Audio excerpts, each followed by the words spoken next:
Iya, setelah, tadi ngebahas atau ngasih komentar bagaimana sih kalau kalian sebagai customer awam melihat, cara mulai dari iklan, poster, terus cara komunikasi pemasarannya seperti apa, yang tadi saya tanya satu-satu. Nah, sekarang bagaimana sih, di bagian sistem informasi pemasaran ini ada kalau, reminder lagi itu ada namanya, komunikasi pemasaran terintegrasi. Nah, jadi apa sih komunikasi pemasaran terintegrasi ini?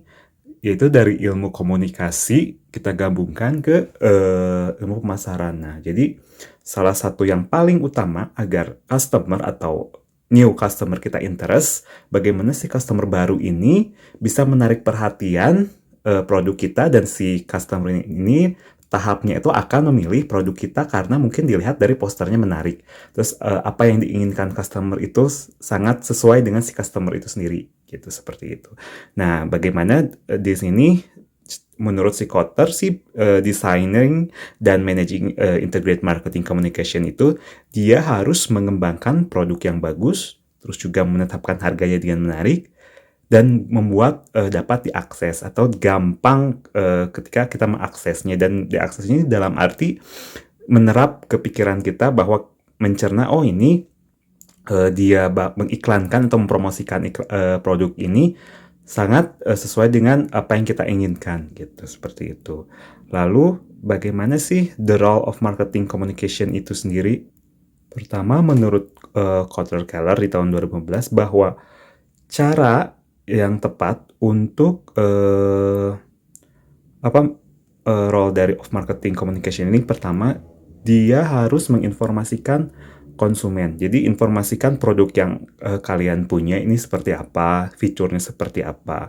Yang kedua adalah membujuk konsumen. Jadi membujuk konsumen ini sendiri bagaimana kita bisa merangkul konsumen ini agar dia bisa tertarik dengan produk kita gitu. Entah mulai dari dilihat dari, yang diinginkan konsumen, terus keperluan konsumen apa, terus cocok nggak di pikiran konsumen, cocok nggak produknya di konsumen itu sendiri gitu. Terus yang ketiga ada namanya mengingatkan konsumen secara langsung atau tidak langsung tentang produk merek yang mereka jual gitu. Jadi ingatkan kembali bahwa produk kita ini ada, fitur ini loh, produk kita ini, bisa, solusi, A, B, C, D gitu secara seperti itu. Terus ke yang keempat, bagaimana membangun merek, dalam memori dan menciptakan citra merek. Jadi langsung aware kita tentang merek ini sendiri. Jadi kita udah ngeh gitu, udah, terhadap pikiran kita tuh, "Oh ini merek ini cocoknya dengan ini. Oh iya merek ini tuh sering terus aja di benak kita." Contohnya ya kalau misalkan kita kalau ke pasar atau ke supermarket, ada atau enggak ke toko kelontongan, mau beli Aqua tapi yang dikasih malah Fit gitu. Jadi, membangun merek kita ini bagaimana agar citra merek kita ini agar dapat diterima di konsumen, seperti itu. Lalu, adalah elemen apa saja sih elemen di proses komunikasi itu sendiri. Mungkin kalau di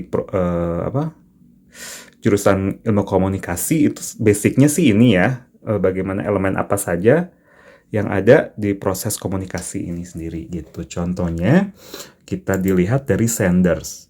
Senders ini sendiri biasanya ini yang dimaksud senders itu adalah biasanya pihak yang mengirimkan pesan kepada pihak yang lain. Nah, terus menuju ke encoding. Encoding itu sendiri adalah proses menolehkan pikiran ke dalam bentuk simbol gitu. Jadi simbolnya apakah bisa dicerna nggak oleh pikiran kita, oleh pikiran kita. Terus juga yang ketiga adalah namanya message. Jadi sekumpulan simbol itu digabungkan terus digunakan untuk mentransfer pesan gitu. Terus juga selanjutnya ada decoding. Decoding ini proses di mana si penerima memberi makna kepada simbol yang dicatatkan gitu. Setelah itu ada receiver. Si receiver ini sendiri adalah si pihak yang menerima pesan dari pihak lain gitu. Lalu selanjutnya ada namanya respon. Respon ini sendiri reaksi. Bagaimana sih reaksi penerima setelah pesan diketahui? Terus juga ada namanya feedback. Feedback ini sendiri yaitu se, se apa sebagian yang tanggapan penerima yang dikomunikasikan kepada pengirim. Jadi umpan baliknya kira-kira keterima nggak dari si awal si senders menuju encoding, message atau media, decoding, receiver, dan respon. Nah, untuk yang tengah-tengah ini biasanya ada noise. Noise sendiri ini adalah situasi atau gangguan seperti yang tidak direncanakan selama proses komunikasi terjadi. Misalkan ada miskom lah, atau enggak ketika kita melihat poster ini, contohnya ya, ketika lihat poster suatu produk, kok nggak sesuai dengan produknya ya, atau nggak sesuai dengan produknya apa, tapi cara mengiklankannya berbeda, gitu, seperti itu. Nah, dari the role of marketing ini, menurut Kotler Keller ada namanya menginformasikan konsumen bagaimana kita sebagai penjual ini menginformasikan ke konsumen agar dia diterima ke si konsumen. Terus yang kedua ada namanya membujuk konsumen. Membujuk konsumen ini sendiri yaitu si konsumen itu agar bisa memilih produk kita. Bagaimana sih caranya agar si konsumen ini bisa memilih produk kita. Lalu yang ketiga adalah mengingatkan konsumen nih, bisa nggak gini loh Bu, Pak, kita punya produk seperti ini, kira-kira cocok loh sama ibu, bla bla bla bla, seperti kira-kira cocok loh untuk misalkan pemakaian sehari-hari kayak gitu. Dibujuk semungkin biar bisa si konsumen ini sendiri interest dan juga interest, terus juga solusinya bisa terdapat di benak si konsumen gitu. Dia tuh butuh apa yang dibutuhkan, what you want a customer gitu, kayak gitu. Terus yang keempat ada namanya membangun merek dalam memori dan menciptakan citra merek.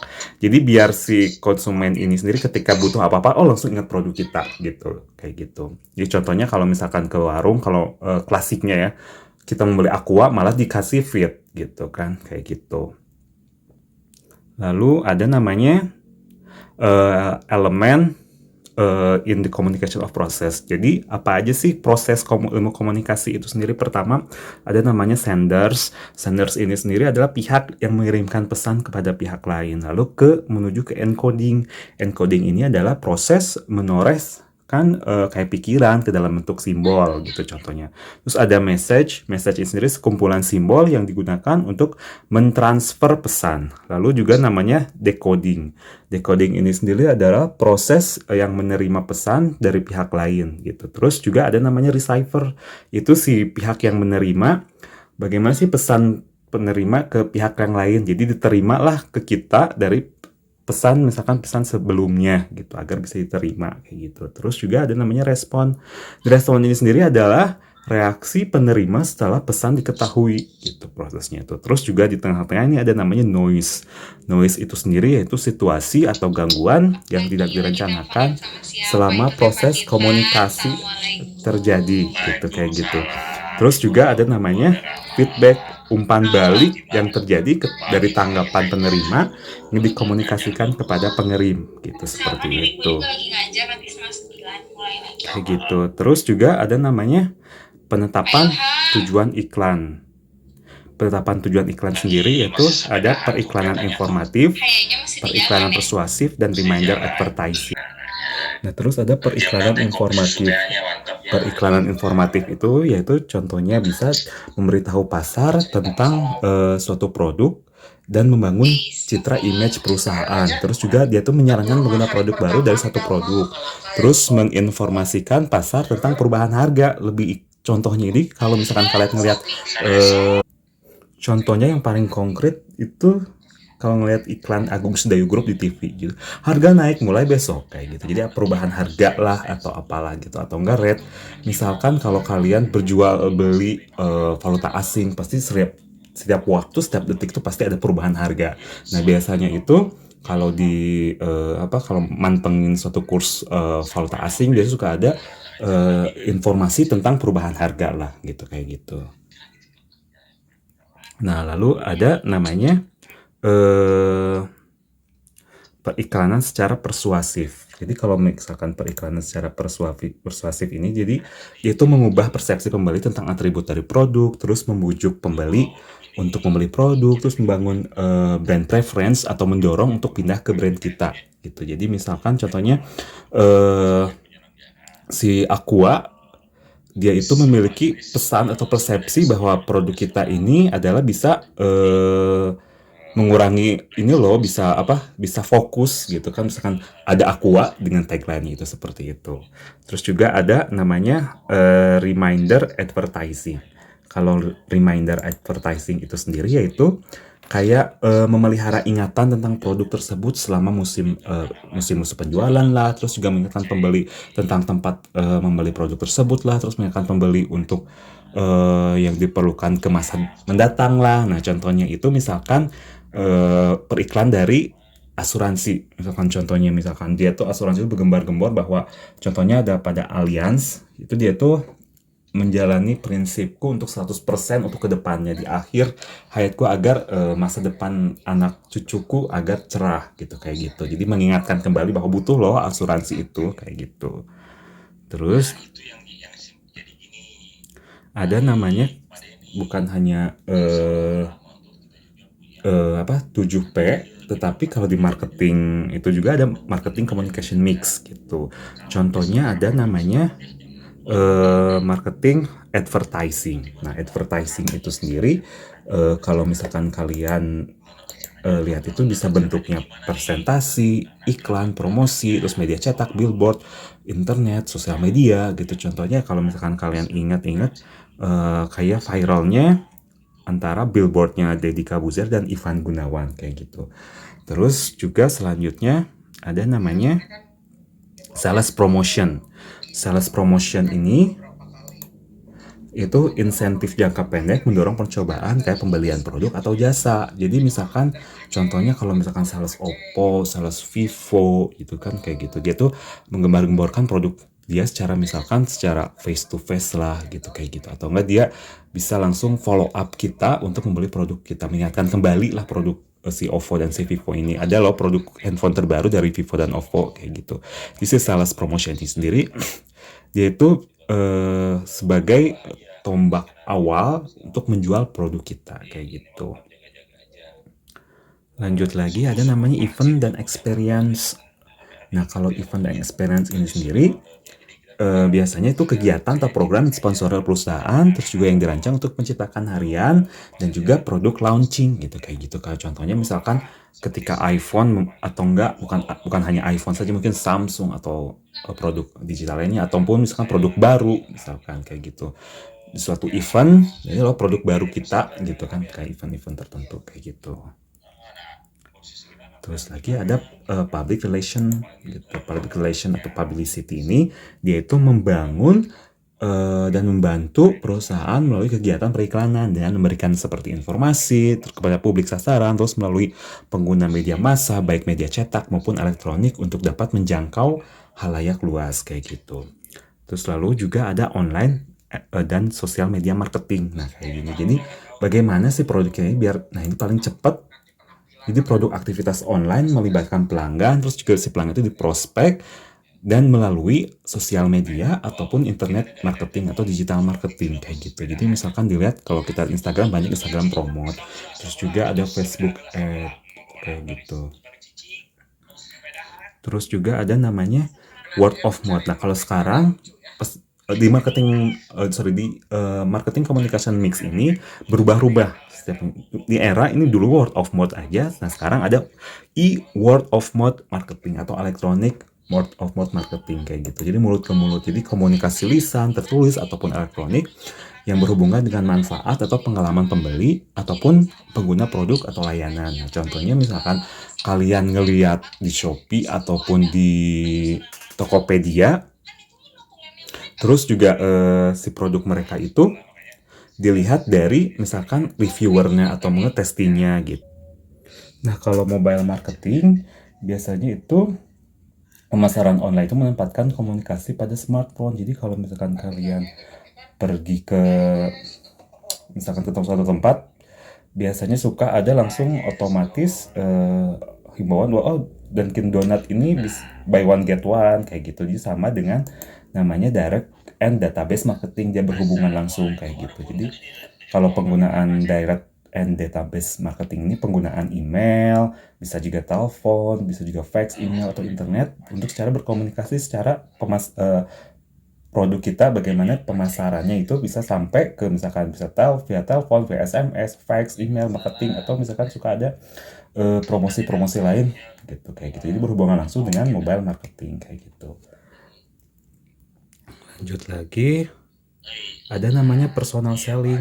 Nah, kalau personal selling yaitu biasanya interaksi tatap muka secara langsung dengan satu atau lebih calon pembeli untuk tujuan membuat presentasi kayak gitu. Nah, lalu ada namanya bagaimana sih isi pesan iklan produk. Terus isi-isi pesan iklan produk ini ada beberapa sih contoh-contohnya gitu kayak gitu. Terus pertama ada namanya rational appeal. Rational appeal ini itu sendiri itu biasanya iklan itu menampilkan janji-janji, misalkan berusaha untuk meyakinkan target audiens mereka, terus dengan memberikan klaim-klaim yang akan didapatkan apabila pengguna produk dari brand tersebut, bisa pada industri kecantikan ataupun kesehatan. Terus juga janji-janji itu kayak misalkan survei misalkan research. Survei membuktikan bahwa 10 dari 9 wanita menggunakan Pantene. Contohnya gitu. Kalau kalian iklan-iklan di TV atau enggak di YouTube atau enggak ada ads-nya itu biasanya suka ada banyak iklan itu meyakinkan bahwa kita tuh harus menggunakan produk ini gitu kayak gitu. Jadi dengan cara kita udah survei loh, misalkan dari 10 dari 9 wanita menggunakan produk Pantene kayak gitu. Terus juga ada namanya isi pesan iklan produk namanya emotional appeal. Itu kalau emotional appeal ini sendiri biasanya digunakan untuk pada sebuah industri di mana brand yang satu dengan brand yang lainnya tidak terdapat banyak perbedaan. Jadi mencapai tahap perusahaan ini merayu konsumen, terus juga merayu target audiens agar bisa emosinya itu bisa dapat gitu. Jadi biar merayunya itu lebih secara emosinya itu kayak contohnya itu biasanya sih rata-ratanya itu kayak iklan UNICEF atau sosial lah gitu. Terus juga kalau misalkan emosionalnya lebih dapat itu sendiri misalnya iklan dari kitabisa.com. Jadi kitabisa.com itu tidak usah menggunakan kata-kata tapi dia menggunakan gambar agar emosinya dapat gitu kayak gitu. Kayak gitu terus. Nah, terus moral appeals. Nah, kalau misalkan si moral appeal sendiri itu yaitu pesan pesannya itu bisa bermakna, terus juga pesan moral disampaikan kepada audiens dengan perasaan tentang apa yang benar dan tepat nyampe gitu ke si konsumen kayak gitu. Terus, ini basic pertama untuk sebagai komunikasi marketing. Ada namanya analisis atau strategi dari AIDA gitu. AIDA itu singkatan dari attention, interest, desire, dan action gitu kayak gitu. Jadi contohnya attention itu sendiri. Jadi pertama ada namanya attention. Attention itu sendiri bagaimana membuat perhatian konsumen agar tertarik kepada produk kita gitu. Jadi bahwa produk kita ini ada loh gitu kayak gitu. Nah, lalu misalkan produk pertama harus menarik, terus juga agar bisa dapat perhatian ke kitanya gitu, perhatian ke si konsumennya gitu kayak gitu. Terus juga biasanya si produk dari attention itu sendiri biasanya targetnya tuh biasanya mencuri perhatian dari setiap orang mungkin yang belum tahu atau nggak bisa tertarik sebelumnya. Terus juga biasanya itu menanyakan apa yang calon pembeli yang dibutuhkan diinginkan. Terus juga itu tawarkan si produk yang mungkin cocok untuk apa yang calon pembeli yang dibutuhkan berdasarkan dari pertanyaan-pertanyaan yang kita buat gitu kan, atau enggak pertanyaan-pertanyaan yang si konsumen buat gitu. Terus juga sebisa mungkin produk kita ini atau enggak kita sebagai penjual itu menerima dulu curhatan apa yang diinginkan si konsumen gitu kayak gitu. Terus juga ada namanya interest. Interest itu sendiri bagaimana sih tahapan minat atau di sini juga calon buyer ini bisa memunculkan sinyal pembeli atau buying signal gitu kayak gitu. Jadi misalkan menjadi step selanjutnya si cara kerja pemasaran ini pertama yakin bahwa si calon pembeli ini diketahui apa yang si pembeli, terus juga memberikan umpan balik si pembeli terhadap produk kita gitu kayak gitu. Terus misalkan si calon pembeli ini contohnya itu dia bisa menganggukkan kepalanya, oh berarti dia interest. Terus juga kalau si pembeli itu sendiri mulai bertanya berapa harganya, juga itu termasuk juga oh udah berminat nih gitu kayak gitu.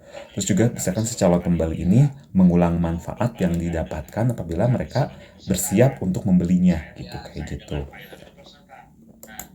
Terus juga pada fase ini juga perhatian pelanggan secara potensial itu terusik, jadi minat mereka pada produk atau layanan itu juga perlu dibangkitkan, perlu konsumen itu mulai tertarik dan mempelajari mengenai manfaat produk kita gitu kayak gitu. Selain itu juga kita dapat menampilkan pesan positif, terus juga dari konsumen merasa puas setelah menggunakan produk kita. Nah itu adalah target yang kita capai di interest itu sendiri gitu kayak gitu. Terus juga ada namanya desire untuk yang ketiga.